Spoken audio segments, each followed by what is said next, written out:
ಸಮಾಧಿ ವಿಚಾರನ ಒಂದು ಬಿಸ್ನೆಸ್ ಮಾಡ್ಕೊಂಡಿದ್ರು ಒಂದಷ್ಟು ಜನ. ಮತ್ತೊಂದು ಮೈಸೂರಲ್ಲಿ ಆಗಿರುವಂತ ಒಂದು ಸ್ಮಾರಕಕ್ಕೂ ಜನ ಬರೆದ ರೀತಿ ಅದನ್ನ ಒಪ್ಪಿಸುವಂತ ಕೆಲಸಗಳಾಗ್ತಾ ಇದೆ ಒಂದಷ್ಟು ತಂಡಗಳಿಂದ ಅಂತ.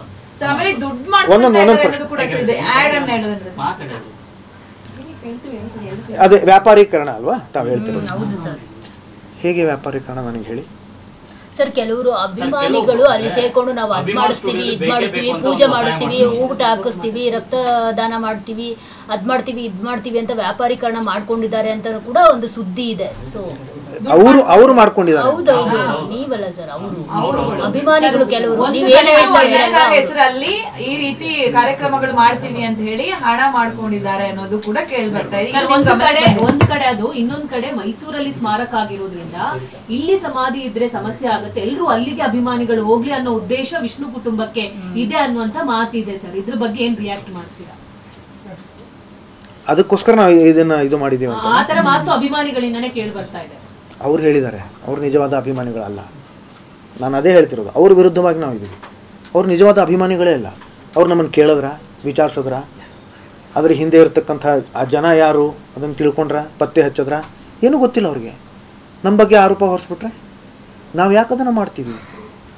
ಯಾಕೆ ಖುಷಿಗೆ ಮಾಡ್ತೀವಿ ನಾವು ಅದನ್ನು? ಎಷ್ಟೋ ಬಾರಿ ನಾವು ಹೇಳಿದ್ದೀವಿ, ಅಪ್ಪ ಅವ್ರ ಬಗ್ಗೆ ಈಗ ಎಲ್ಲ ಕಡೆ ಕಾರ್ಯಕ್ರಮ ಮಾಡ್ತಾಯಿದ್ದಾರೆ, ಮಾಡ್ಕೊಳ್ಳಿ. ಪ್ರತಿಯೊಂದು ಬಡಾವಣೆಯಲ್ಲೂ ಕಾರ್ಯಕ್ರಮ ಮಾಡ್ತಾರೆ, ಮಾಡ್ಕೊಳ್ಳಿ, ಸಂತೋಷ ನಮಗೆ. ಅಪ್ಪ ಅವ್ರ ಬಗ್ಗೆ ನೀವು ಕಾರ್ಯಕ್ರಮ ಮಾಡ್ತಾ ಇದ್ದೀರಾ, ಇದಕ್ಕಿಂತ ಸಂತೋಷ ಏನಿದೆ? ಮಾಡ್ಕೊಳ್ಳಿ.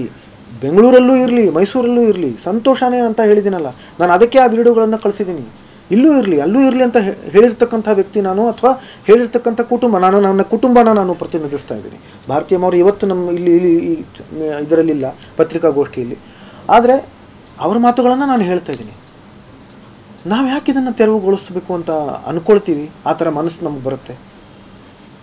ನೀವೇ ಯೋಚನೆ ಮಾಡಿ, ನಿಮಗೆಷ್ಟು ಪ್ರೀತಿ ಇದೆಯೋ ನಮಗೆ ಅದಕ್ಕಿಂತ ಹೆಚ್ಚು ಪ್ರೀತಿ ಇದೆ ರಾಜ. ಎದ್ದು ತಟ್ಕೊಂಡು ಹೇಳ್ತೀನಿ ನಾನು ಇದನ್ನು. ನಿಮಗೆ ವಿಷ್ಣುವರ್ಧನ್, ಸಾಹಸ ಸಿಂಹ ವಿಷ್ಣುವರ್ಧನ್ ಅಂತ ನಿಮಗೆ ಏನು ಪ್ರೀತಿ ಇದೆಯೋ, ನಮಗೆ ಅಪ್ಪ ಅವ್ರು ಅನ್ನೋದು ಪ್ರೀತಿ ಇದೆ ರಾಜ. ಅರ್ಥ ಮಾಡ್ಕೊಳ್ಳಿ ಇದನ್ನು. ನಾವು ಯಾಕೆ ಅದನ್ನು ಆ ಥರ ಆಗಬೇಕು ಅಂತ ಬಯಸ್ತೀವಿ ಹೇಳಿ? ಬಾಯಿ ಮಾತಿಗೆ ನಾವು ಅಪ್ಪ ಅಂತ ಹೇಳಲ್ಲ, ಯಾಕೆ ಆ ಥರ ಅಂದ್ಕೊಳ್ತೀವಿ? ಆಮೇಲೆ ನೀವು ಯಾಕೆ ಆ ಥರ ಅಂದ್ಕೊಳ್ತೀರಿ? ಕುಟುಂಬದವರು ಯಾಕೆ ವಿಲನ್ ಯಾಕೆ ಅಂದ್ಕೊಳ್ತೀರಿ ಕುಟುಂಬದವ್ರನ್ನ? ಇವತ್ತಷ್ಟು ದೊಡ್ಡ ಸ್ಮಾರಕ ಆಗಿದೆ, ಹೇಗಾಯಿತು ರಜೆ? ಅದು ಹೇಗಾಯಿತು? 5 ಎಕರೆ ಜಾಗದಲ್ಲಾಗಿದೆ. ಅದಕ್ಕೂ ನಮ್ಮ ಮೇಲೆ ಆರೋಪ ಹೊರಿಸಿದ್ರು. ವ್ಯಾಪಾರೀಕರಣ. ಹೇಗೆ ವ್ಯಾಪಾರೀಕರಣ? ಸರ್ಕಾರದ ದುಡ್ಡು, ಸರ್ಕಾರದ ಜಾಗ, ಸರ್ಕಾರದ ಯೋಜನೆ, ಹೇಗೆ ದುಡ್ಡು, ಹೇಗೆ ವ್ಯಾಪಾರೀಕರಣ? ನಮ್ಮ ಮೇಲೆ ಯಾಕೆ ಆರೋಪ? ನಾವು ಎಷ್ಟು ಬಾರಿ ಕಚೇರಿಗಳನ್ನು ಅಲ್ದಿದ್ದೀವಿ ಗೊತ್ತಾ ನಿಮಗೆ? ನಾನು ಪ್ರತಿಯೊಂದು ವಿಡಿಯೋಗಳನ್ನು ಆವಾಗ ಅಷ್ಟೊಂದು ಸಾಮಾಜಿಕ ಜಾಲತಾಣನೂ ಇರಲಿಲ್ಲ. ಪ್ರತಿಯೊಂದು ಜಾಗಕ್ಕೆ ಹೋದಾಗ ನಾನು ವಿಡಿಯೋಗಳನ್ನು ಹಂಚ್ಕೊಳ್ತಾ ಇರಲಿಲ್ಲ, ಹಂಚ್ಕೊಂಡೂ ಇಲ್ಲ. ನಾನು ಅಂದರೆ ನಾನು ಒಬ್ಬನೇ ಅಲ್ಲ, ಅಮ್ಮ ಆ್ಯಂಡ್ ನಾನು ಇಬ್ಬರು. ಎಷ್ಟು ಅಲ್ದಿದ್ದೀವಿ ಗೊತ್ತಾ ನಿಮಗೆ? ಏನು ಪ್ರಯತ್ನಗಳ ಬಗ್ಗೆ ಗೊತ್ತೇ ಇಲ್ಲ ನಿಮಗೆ. ಹೇಗೆ ನೀವು ಮಾತಾಡ್ತೀರಿ? ಆರೋಪಗಳನ್ನು ಯಾಕೆ ಹೊರಿಸ್ತೀರಿ? ನಮ್ಮ ಜೊತೆಲಿ ಸೇರ್ಕೊಳ್ಳಿ ಅಂತ ಕೇಳ್ತಾ ಇದ್ದೀನಿ ನಾನು. ನೀವುಗಳೇ ನಮ್ಮ ಶಕ್ತಿ ಅಂತ ಕೇಳ್ಕೊತಾ ಇದ್ದೀನಿ ನಾನು. ಸಿಂಹಗಳು ಅಂತ ಹೇಳ್ತಾ ಇದ್ದೀನಿ, ಸಿಂಹಿಣಿಯರು ಅಂತ ಹೇಳ್ತಾ ಇದ್ದೀನಿ. ಸುಮ್ಮನೆ ಬಾಯಿ ಮಾತಿಗೆ ಹೇಳಲ್ಲ ನಾನು ಅದನ್ನು. ನಿಮ್ಮ ಶಕ್ತಿ ಏನು ಅನ್ನೋದು ನನಗೆ ಗೊತ್ತು. ಆದರೆ ನಿಮ್ಮ ಮಧ್ಯ, ನಮ್ಮ ಮತ್ತು ನಿಮ್ಮ ಅಂತಂದರೆ ನಿಜವಾದ ಅಭಿಮಾನಿಗಳ ಮಧ್ಯ ಯಾರಾದರೂ ಬಿರುಕು ಬೀಳಿಸ್ತಾ ಇದ್ದಾರೆ. ಅದನ್ನು ಯಾರು ಅಂತ ಪತ್ತೆ ಹಚ್ಚಿ. ಸುಮ್ಮನೆ ಆರೋಪಗಳನ್ನು ಹೊರಿಸ್ತಾರೆ. ಅವ್ರನ್ನ ಕೇಳಿ, ಗೊತ್ತಾ ಅವ್ರಿಗೆ? ತಿಳ್ಕೊಂಡಿದ್ದಾರೆ ಅವರು? ಪತ್ತೆ ಹಚ್ಚಿದಾರಾ? ಸುಮ್ಮನೆ ಹೇಳಿಬಿಟ್ರೆ ಮಾತಿಗೆ ಬಂದಿದ್ದು ಏನೇನೋ ಹೇಳ್ಕೊಂಡು ಕಾಮೆಂಟ್ಗಳು ನೋಡ್ತಾ ಇದ್ದೀನಿ ಸಾಮಾಜಿಕ ಜಾಲತಾಣಗಳಲ್ಲಿ. ಅರೆ, we don't deserve this treatment at all. We don't deserve this. ತಿಳ್ಕೊಳ್ಳಿ, ಇದರ ಹಿಂದೆ ಆಗಿರ್ತಕ್ಕಂಥ ಪರಿಶ್ರಮನ ತಿಳ್ಕೊಳ್ಳಿ, ಹೋರಾಟ ತಿಳ್ಕೊಳ್ಳಿ. ಏನು ಗೊತ್ತಿಲ್ಲದೆ ದಯವಿಟ್ಟು ಮಾತಾಡೋಕೆ ಹೋಗಬೇಡಿ. ನಿಮ್ಮನ್ನೆಲ್ಲ ನಾವು ಪ್ರೀತಿಸ್ತೀವಿ ರಾಜ, ನಿಮ್ಮನ್ನೆಲ್ಲ ತುಂಬ ಪ್ರೀತಿಸ್ತೀವಿ ನಾವು. ಕೇಳ್ಕೊಳ್ಳೋದು ಇಷ್ಟೇ, ದಯವಿಟ್ಟು ಅರ್ಥ ಮಾಡ್ಕೊಳ್ಳಿ ನಮ್ಮನ್ನು. ನಾವು ಇದನ್ನು ಇಲ್ಲಿ ಪೂಜೆ ಮಾಡಬೇಡಿ ಅಂತ ಯಾವತ್ತೂ ಹೇಳಿಲ್ಲ. ಮಾಡ್ಕೊಳ್ಳೋದಕ್ಕೆ ಅವಕಾಶ ಮಾಡಿಕೊಡಿ ಅಂತ ಕೇಳ್ಕೊಂಡಿದ್ದೀವಿ. ಸ್ಮಾರಕ ಆಗೋದೇ ಇಲ್ಲ ಅಂತ ಗೊತ್ತಾದ ಮೇಲೆ 6.5 ವರ್ಷ ಪ್ರಯತ್ನ ಪಟ್ಟಿದ್ದೀವಿ. ನಾನು ಎಷ್ಟೋ ಸತಿ ಹೇಳಿದ್ದೀನಿ ಕೂಡ, ಸರ್ ನಮ್ಮ ಇಲ್ಲಿ ಚಪ್ಪಲಿ ಸೌದಿಲ್ಲ, ನಮ್ಮ ಕಾಲುಗಳೇ ಸೌದು ಹೋಗಿದೆ ಅಂತ. ಅಷ್ಟು ಅಲ್ದು ನಮ್ಗೆ ಸಾಕಾಗಿ ಹೋಗಿತ್ತು. ಮಾನ್ಯ ಮುಖ್ಯಮಂತ್ರಿಗಳೇ ನಮಗೆ ಸೂಚಿಸಿದ್ರು, ಇಲ್ಲ ಆಗ್ತಾ ಇಲ್ಲ, ಬೇರೆ ಕಡೆ ಹೋಗಿ. ಅವ್ರು ಹೇಳೋದ ಮೇಲೆ ಅಲ್ಲೂ ಕೂಡ ನಿಮ್ಗೆ ಗೊತ್ತಿಲ್ಲ, ಅದನ್ನು ನಾನು ಹೇಳ್ತಾ ಹೋದ್ರೆ ಒಂದು ದೊಡ್ಡ ಪುಸ್ತಕನೇ ಬರೀಬಹುದು. ಇಲ್ಲೂ ಬೆಂಗಳೂರಲ್ಲೇ ಎಷ್ಟೋ ಜಾಗಗಳು ನೋಡಿದ್ದಾಯಿತು, ಅಲ್ಲೂ ಒಂದಿಷ್ಟು ವರ್ಷಗಳು ಹೋಯಿತು. ಮೈಸೂರಲ್ಲೂ ಒಂದಿಷ್ಟು ಜಾಗಗಳು ನೋಡಿದ್ದಾಯಿತು. ಈಗಾಗಿರೋ ಸ್ಮಾರಕ ಅಲ್ಲೂ ಒಂದಿಷ್ಟು ಜನ ಕೇಸ್ ಹಾಕಿದ್ರು, ಅಲ್ಲೂ ಒಂದಿಷ್ಟು ಹೋರಾಟ ಆಯಿತು. ಕಂಠೀರವ ಸ್ಟುಡಿಯೋದು ಕೆಲವರು ಕೇಳ್ತಾ ಇರ್ತಾರೆ, ಗೌರ್ಮೆಂಟ್ ಅವ್ರು ಹೇಳಿದ್ದು ನೀವು ಯಾಕೆ ಮಾಡಲಿಲ್ಲ ಅಂತ.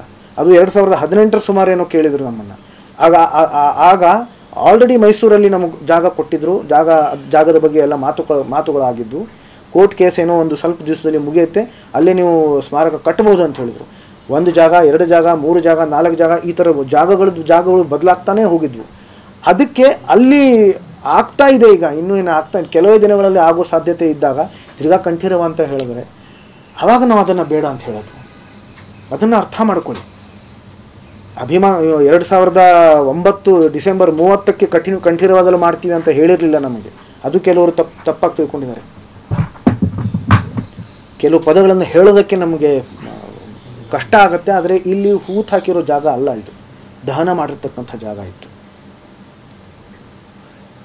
ಅವರ ವಿಭೂತಿ ಅಂತಂದರೆ ಅವರ ಅಸ್ಥಿ, ಅದನ್ನು ಅವ್ರಿಗೆ ಯಾಕೆ ಅನ್ನಿಸ್ತು ನಮಗೆ ಗೊತ್ತಿಲ್ಲ. ಆದರೆ ಅವರು ಒಂದು ಕಲಶದಲ್ಲಿ ಇಟ್ಕೊಂಡಿದ್ರು. ಅದನ್ನು ನಮ್ಮ ಎಲ್ಲ ಕುಟುಂಬದವ್ರಿಗೂ ಎಲ್ರಿಗೂ ಗೊತ್ತು, ನಮ್ಮ ಆಪ್ತ ಸ್ನೇಹಿತರಿಗೆ ಎಲ್ರಿಗೂ ಗೊತ್ತದು. ಒಂದು ಕಲಶದಲ್ಲಿ ಇಟ್ಟಿದ್ರು, ಅದನ್ನು ಇಡಿ ಅಂತ ಹೇಳಿದರು. 6.5 ವರ್ಷ ಎಲ್ಲಿ ಪ್ರಯತ್ನ ಮಾಡಿ ಅದು ಆಗಲಿಲ್ವೋ, ಅದನ್ನು ಎಲ್ಲಿ ಆಗತ್ತೋ ಸ್ಮಾರಕ ಅದನ್ನು ಪ್ರತಿಷ್ಠಾಪನೆ ಮಾಡೋಣ ಅಂತ ಹೇಳಿದ್ರು.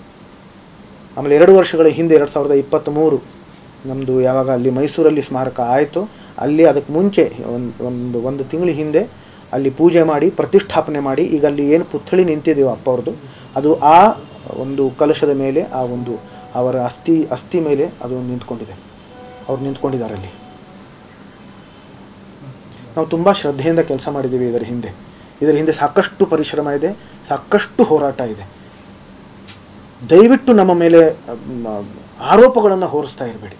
ಅರ್ಥ ಮಾಡ್ಕೊಳ್ಳಿ. ಇಲ್ಲ ನಮ್ಮ ಮನೆ ಬಾಗಿಲು ತೆಗೆದೇ ಇರುತ್ತೆ, ದಯವಿಟ್ಟು ಬನ್ನಿ, ಕೇಳ್ಕೊಳ್ಳಿ, ನೇರವಾಗಿ ಕೇಳಿ. ಏನಾದರೂ ಪ್ರಶ್ನೆಗಳಿದ್ದರೆ ಸುಮ್ಮನೆ ಎಲ್ಲೋ ಕೂತ್ಕೊಂಡು ಕೆಟ್ಟದಾಗಿ ಕಾಮೆಂಟ್ಗಳನ್ನು ಬರೆಯೋದು, ಆರೋಪಗಳನ್ನು ಹೊರಿಸೋದು ದಯವಿಟ್ಟು ಮಾಡಬೇಡಿ. We don't deserve this. ಕ್ಷಣದ ಸುದ್ದಿಗಳಿಗಾಗಿ ಫ್ರೀಡಂ ಟಿವಿ ಸಬ್ಸ್ಕ್ರೈಬ್ ಮಾಡಿ, ಲೈಕ್ ಮಾಡಿ ಹಾಗೂ ಫಾಲೋ ಮಾಡಿ. ಹೊಸ ಸುದ್ದಿಗಳ ನೋಟಿಫಿಕೇಶನ್ಗಾಗಿ ಬೆಲ್ ಐಕಾನ್ ಮೇಲೆ ಕ್ಲಿಕ್ ಮಾಡಿ.